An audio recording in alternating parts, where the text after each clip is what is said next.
Welcome along to the deep dive. Today, we're cutting through some of the noise, really getting to the core of what works in education.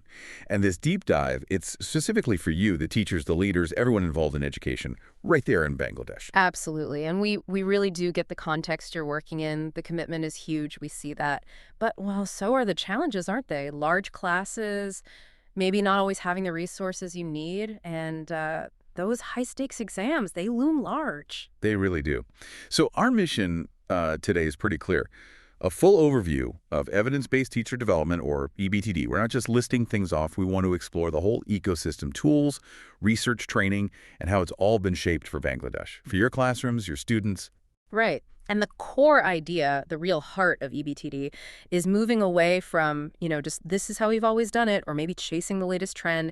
Instead, it anchors everything in actual evidence. But critically, it's not just any evidence. It's evidence that's been looked at, filtered and tailored for your reality, those large classes, the bilingual settings, the exam pressures you mentioned.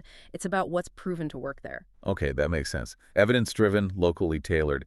So if evidence is the foundation, where does it actually live? How do people access it easily? Well, that's where the EBTD Research Hub comes in. Think of it as the engine room for all this. It's essentially a free digital library. It's built specifically to bridge that gap between, say, big global research findings, like from the EEF in the UK or UNESCO, and what a teacher actually needs in, a DACA classroom. A free digital library, that's key. And what kind of things would a teacher or a school leader find there? Is it just dense academic papers? Oh, definitely not. The value is in its accessibility. You'll find things like concise research summaries. These take complex studies and boil them down to maybe 2 pages of actionable insights, really practical stuff. Okay, summaries are useful. What else? You've also got local case studies. So these are stories from schools in Bangladesh that have tried these ideas out. You see how it works for them. Ah, so real-world examples from peers. That's powerful. Exactly. Plus, there are free guides on really important topics. Think curriculum design or inclusion, things schools grapple with constantly. Right. And I heard there's something quite unique related to curriculum choice. Yes, the exam board comparison resource. We know choosing between, say, Cambridge, Pearson Edexcel, or Oxford AQA is a massive decision for schools. So this tool lays out the published specifications side by side. Just the facts. No ranking, no opinion. Just a neutral comparison. And does it cover local subjects too? It does. That was crucial. So you'll find comparisons for Bangla and Bangladesh studies right alongside the international subjects. The whole point is helping schools make informed choices based on the actual curriculum content, not just reputation. Does it fit your school's vision? That's the question it helps answer. Removes the guesswork, provides clarity. Yeah. Okay, great resource. So we've got the Evidence Hub. Now, how do we move from knowing the evidence to actually using it to look at what's happening in a school? Yeah. Let's talk about the review tool, Bridge. Right, Bridge. So the name itself, it stands for Bangladesh Review for Improving Development of Growth in Education. Okay, quite a title. It is. But the tagline sums it up better. Connecting today's practice with tomorrow's success. It's fundamentally about understanding where you are now to plan where you need to go. Now, you hear review tool, and sometimes, leaders might think, oh no, another inspection checklist, more paperwork. How is Bridge different, especially given the workload pressures? That's a really important distinction. Bridge is designed as a thinking tool, not a compliance exercise. Its whole philosophy is captured in the phrase, facing reality before growth. Facing reality, Yeah. meaning being honest about where things stand. Precisely. And crucially, it has no grades, no labels, no awards. It's not about judging schools. It's about supportive, honest reflection based on evidence. The underlying belief is simple. Every single school has the capacity to improve. Every single one. That's a much more positive framing. Supportive, not judgmental. So how does it structure that reflection? How does it work in practice? It looks at 8 key areas of school life, things like curriculum and teaching, leadership, inclusion, student achievement, and so on. But the real power isn't just listing areas. Within each area or cluster, it guides your thinking. How so? Well, first, there's an evidence review for that cluster. Why does this area matter? What does research say works? Then it identifies the active ingredients. These are like the non-negotiables, the core components that must be in place for that area to be effective based on evidence. Okay, so it points you directly to the proven factors. Yes, and then comes the critical part, the self-evaluation questions.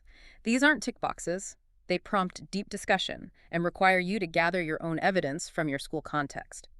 And finally, there are templates to actually document those findings and, crucially, define the very next steps. It forces action. It's designed to be action-oriented.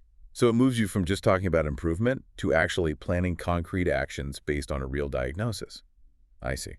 Let's shift then to direct classroom impact. Yeah. How does EBTD help teachers with, say, assessment? Often teachers collect loads of marks, but what do they mean? Exactly that. That's the challenge the Guide to Better Assessment tackles. Teachers are drowning in marks, but maybe starving for insight. We define assessment fundamentally as the bridge between teaching and learning. Its purpose is to tell you what the student actually understood or could do after you taught them. So making assessment meaningful, the guide simplifies this, right, into core principles. It does. It distills it into two absolutely key principles for writing good assessment questions, especially vital in large, diverse classes. Okay, what's the first one? Alignment. Simple idea, but often overlooked. You absolutely must test exactly what you taught. If your lesson objective was about identifying verbs, your test question can't suddenly demand complex sentence analysis you never covered. That misalignment just causes confusion. Right. Test what was taught. Makes sense. And the second principle, This one's crucial for fairness, avoiding construct-irrelevant difficulty. construct irrelevant difficulty. No. What does that mean in practice?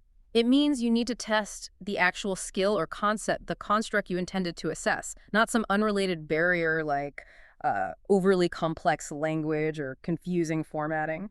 Imagine, say, a math problem for year 5. If the question is embedded in really dense literary Bengali that the students haven't encountered much, are you testing their math or their advanced Bengali comprehension? Ah, I see. So if they get it wrong, you don't know why. Was it the math or the language? Exactly. You have to strip away those irrelevant difficulties to get a true picture of their understanding of the actual concept you taught. Test the math, not the fancy words. That's a very practical filter for teachers designing questions. Okay, another huge area, classroom talk. We know from research, some done right here in Bangladesh, that teacher talk can dominate, sometimes 75–85% of lesson time. Yes, and when that happens, learning often becomes about remembering what the teacher said, not about students reasoning, questioning, or building understanding themselves. So what's the EBTD approach to shifting that balance? The core belief is that talk is thinking made visible. If students aren't articulating their ideas, they likely aren't processing them deeply. The Guide to Classroom Talk provides practical, structured routines, importantly, routines that work even in large classes, maybe with fixed desks. It's not about suddenly having small group debates everywhere. Okay, so structure is key. How do you get meaningful dialogue going in that setting? It's not easy. No, you can't just tell them, okay, discuss. The guide emphasizes modeling talk. This means the teacher explicitly teaches students how to talk academically, using things like sentence stems or talk frames. Can you give an example? Sure. Things like teaching students to say, I agree with student's name because, or could you explain that point further, or I have a different idea, which is providing these structures scaffolds the conversation, makes it respectful, and ensures it's focused on building understanding, moving way beyond just recall. It helps build reasoning skills. So equipping students with the language of discussion. Okay. Now, teachers might get excited about better assessment or new talk routines after a training session, but how do we make these changes actually stick? We all know that initial enthusiasm can fade. What about implementation? Implementation. That's the million-dollar question in education everywhere, isn't it? And it's especially tough in busy schools. This is where the effective implementation toolkit comes in. It adapts a well-regarded framework, the EEF's 4-phase process, but specifically for the Bangladeshi school context. 4 phases. What's the starting point? Before anything, the toolkit stresses that effective implementation needs the right culture. You need trust, a shared sense of purpose. Without that foundation, even the best plans falter. Culture first. Got it. Then the phases. What's phase 1? Phase 1 is explore. This is about deep, honest diagnosis. You have to identify the real problem, not just the surface symptom. Can you give a quick example of that, maybe a local one? Sure. Imagine a secondary school is worried about weak essay writing. The teacher's gut feeling might be, it's poor grammar. But during the explore phase, they actually look closely at student work, maybe talk to students. And the evidence shows students barely spend 5 minutes planning their essays. They just jump straight into writing. So the real problem isn't grammar, it's the lack of planning. Exactly. So the solution isn't buying grammar workbooks, it's teaching effective planning strategies. The diagnosis changes everything. Okay, that makes sense. Skipping ahead, what about phase 3? Deliver. You mentioned support, not just supervision. Yes, this is critical for making change stick. Let's take that school again. Say they decide to introduce a challenging new technique, like no hands-up questioning, to get more students involved. In the deliver phase, the leadership doesn't just announce it and expect it to happen, they actively support it. Maybe the head visits lessons briefly, not to judge, but to offer quiet encouragement to the teacher trying it out. Maybe they share small successes in staff meetings. It's about visible, ongoing support.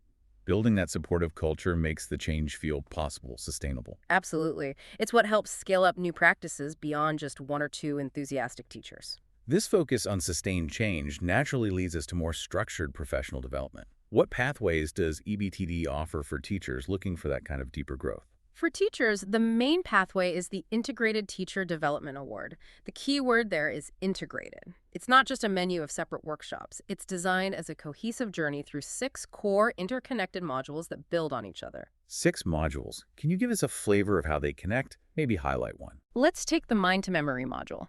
This delves into cognitive science, how learning actually happens, how memory works. Think retrieval practice, spacing, cognitive load theory. So moving beyond just delivering content to ensuring it actually sticks, addressing that rote learning issue we discussed. Precisely. And then that knowledge connects directly to other modules like effective assessment, how do you assess for long-term retention, or AI in teaching, how can AI tools help manage workload related to retrieval practice? It creates a really coherent understanding of effective pedagogy. A joined-up approach. Okay. And what about for school leaders? They have different needs, different pressures. Definitely. For leadership, we offer 4 quite specific pathways, recognizing the different roles. There's one for principals, focusing on strategy, vision, system leadership. One for senior leaders, who are often driving specific change initiatives across the school. Then there's a pathway for faculty leaders, heads of department, maybe focusing on curriculum quality and consistency within their subject areas.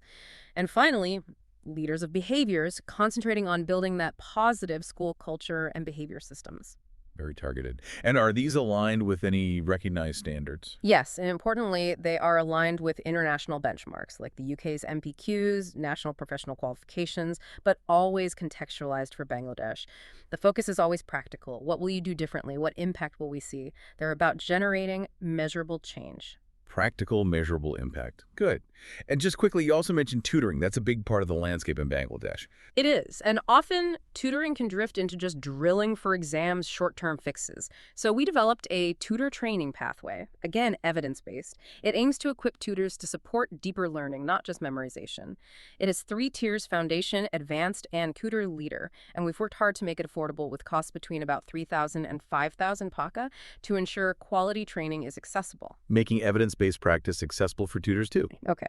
So if we were to sum up the whole EBTD mission, it really boils down to equipping you, the educators in Bangladesh, with the tools, the evidence, and importantly, the confidence. Confidence to drive change that is practical, that you can measure, and that will actually last. Whether that starts with downloading a free guide from the Research Hub or embarking on a full development award, it's all geared towards effective, sustainable improvement. And underpinning all of that is the commitment to support you, the teachers, the leaders, the schools, because ultimately that support benefits the students across Bangladesh, building improvement on solid ground. So we've talked a lot about evidence, reflection, and the idea that improvement is a discipline. The source material really hammers home that no school is perfect. So here's the final thought, the challenge for you listening. If you accept that truth, that there's always room to grow, what is the one specific piece of evidence you could gather in your school next week? Not just exam scores, something deeper. What evidence could you find to honestly diagnose where your school might need to focus its energy for growth next?